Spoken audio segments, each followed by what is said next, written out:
Alright, so let me tell you a story that might sound a little too familiar. Picture this. A few years ago, there was this super hyped tech stock. We'll call it Innovate Corp. Everyone on social media was talking about it. Every financial guru on TV was screaming it was the next big thing. Your friend who knows a guy swore it was going to the moon. You get a little bit of FOMO and decide to jump in. You buy $1,000 worth of Innovate Corp. You picture yourself sipping a cold brew on a yacht. For the first week, everything is great. The stock ticks up a few percentage points. You're already mentally calculating your profits. Then things start to go sideways. Earnings miss, the company posts a weak report. The stock drops 10%. You shrug it off. Temporary dip. A month later, a competitor launches a game-changing product. Innovate Corp plummets another 20%. Your $1,000 is now about $700. You could cut losses and reinvest that $700. But a thought creeps in. I've already lost $300. If I sell now, the loss becomes real. So you hold until break even. That's the trap. You're choosing based on money already spent, not the future. Weeks turn into months as the stock keeps bleeding. So, let's break this down into the simplest terms possible because honestly it's not that complicated. The sunk cost fallacy is the idea that you should continue with an endeavor because you've already invested time, money, effort. It doesn't matter if the current outlook is terrible or if there are much better opportunities available. Think about it outside of investing for a second. Have you ever sat through a terrible movie at the theater just because you paid $15 for the ticket? You're 2 hours into a cinematic disaster, you're not enjoying it, and you could be doing literally anything else with your time, but you stay telling yourself, well, I already paid for it. That's the sunk cost fallacy. The $15 is gone whether you walk out after 30 minutes or stay until the bitter end. Your decision should be based on what will give you more value now, leaving and saving your time or staying and enduring more boredom.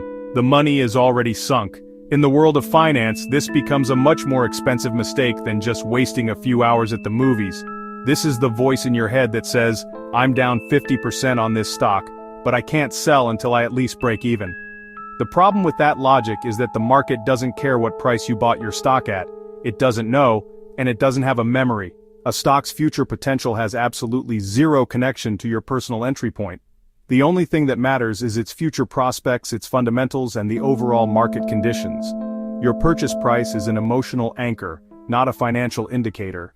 The reason we fall for the sunk cost fallacy so easily isn't because we're bad at math or financially illiterate. It's because our brains are hardwired with powerful psychological biases. Those biases worked for our ancestors, but they break in modern investing. One of the biggest culprits is loss aversion. Studies show the pain of losing is about twice the pleasure of gaining. Losing $100 hurts way more than gaining $100 feels good. That makes us terrified of locking in a loss. Selling a stock for less than you paid makes the loss concrete and real. Our brains will do anything to avoid that painful feeling. Another major factor is our need to be consistent. We want to see ourselves as smart, rational decision makers. Buying a stock is an implicit statement. I believe this is a good investment. If it plummets, selling forces you to admit you were wrong. That hits the ego hard. So, instead of admitting it, we double down, we hold on, hoping the market will prove us right and validate our choice. It's less about money and more about protecting our self-image as a savvy investor. There's also the endowment effect. We overvalue what we own. Once you buy a stock, it becomes your stock. You feel ownership over it. You've followed its journey. You've read the news about the company. You've developed an emotional connection to it. Because you own it, your brain assigns it extra worth. That makes it incredibly hard to part with even when logic points to the exit. Finally, we're creatures of hope and optimism, sometimes to our detriment. To see just how devastating the sunk cost fallacy can be, we don't have to look much further than some famous examples from investing history. One of the most classic cases involves the downfall of BlackBerry. In the mid-2000s, BlackBerry was the king of smartphones. Its devices were everywhere, and its stock, Research in Motion or RIM, was a market darling. Many investors bought in at its peak, paying hundreds of dollars per share, absolutely convinced that the company's dominance was unshakable. They had invested a significant amount of money and were emotionally committed to the BlackBerry story. Then, in 2007, Apple unveiled the iPhone. At first, many BlackBerry executives and investors scoffed at it. They had already invested billions in their own technology and infrastructure, which was built around physical keyboards and secure email. They couldn't pivot. As the iPhone and then Android devices started to eat away at BlackBerry's market share, the stock began a long, painful slide.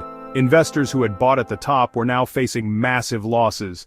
Instead of cutting their losses and recognizing the paradigm shift, many held on, trapped by their initial investment. They told themselves, "It's BlackBerry. It has to come back." They let the sunk cost of their initial purchase price blind them to the reality that the world had moved on. They lost fortunes waiting for a recovery that never came. The most insidious thing about the sunk cost fallacy is that it doesn't just cause you to lose money on one bad investment, it actively prevents you from making money elsewhere. This is what we call opportunity cost, and it's the silent killer of portfolio growth. Every single dollar tied up in a losing stock you're stubbornly holding until it breaks, even is a dollar you can't use on a promising new opportunity. While you're waiting for your dead-end Innovate Corp stock to maybe, someday, get back to your purchase price, another company, Future Tech, is growing 30% a year. Let's make this personal. Imagine you have $5,000 tied up in a stock that's dropped to $2,500. You're holding on, paralyzed by that $2,500 loss. Your goal is just to get your money back.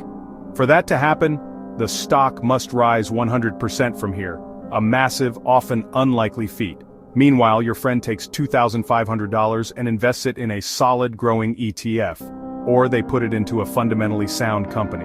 Over the next year, their money grows 15%. $2,500 becomes $2,875. Your stock drifts sideways, or worse, it drops another 10%. You're not just losing on the bad stock, you're missing out on gains elsewhere. A portfolio should be like a well-tended garden. You must regularly pull the weeds, the underperforming assets. Make room for healthy plants to grow. The sunk cost fallacy makes you fall in love with the weeds. You keep watering them, you keep giving them sunlight. You keep dedicating valuable garden space to them, all while they produce nothing. That not only makes the garden look bad, it starves healthy plants of the resources they need. Recognizing that you've fallen into the sunk cost trap is the first and most critical step toward fixing the problem. The tricky part is that your brain is excellent at justifying your decisions, so you need to be brutally honest with yourself. Ask yourself this question: if I had the cash equivalent of this investment's current value in my hand right now, would I use that cash to buy this exact stock today, at its current price? Alright, so you've identified that you're stuck in the sunk cost trap. What do you do now? The first step is to depersonalize the decision. You need to take your ego and your emotions completely out of the equation. Pretend you're a financial advisor who has just inherited this portfolio. You have no emotional attachment to any past decisions. Look at each holding with fresh, objective eyes. Your only job is to maximize the portfolio's future returns. What would you, as a detached professional, do with that losing stock? Next, establish a clear, rules-based system for selling. Don't leave it up to your emotions in the heat of the moment. One effective tool is setting a stop-loss order when you first buy a stock. It's an automatic sell order that triggers if a stock falls to a certain price.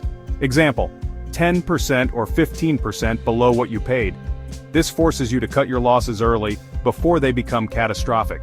It makes the decision for you ahead of time, when you are calm. It's like an automatic eject button. Regularly review and reevaluate your thesis for each investment. Set a reminder on your calendar every quarter to ask, why do I own this? If the fundamental reasons are no longer valid, sell, regardless of price. Lost its competitive edge, is drowning in debt, is facing insurmountable headwinds. Write down your investment thesis when you buy. If that thesis breaks, you sell.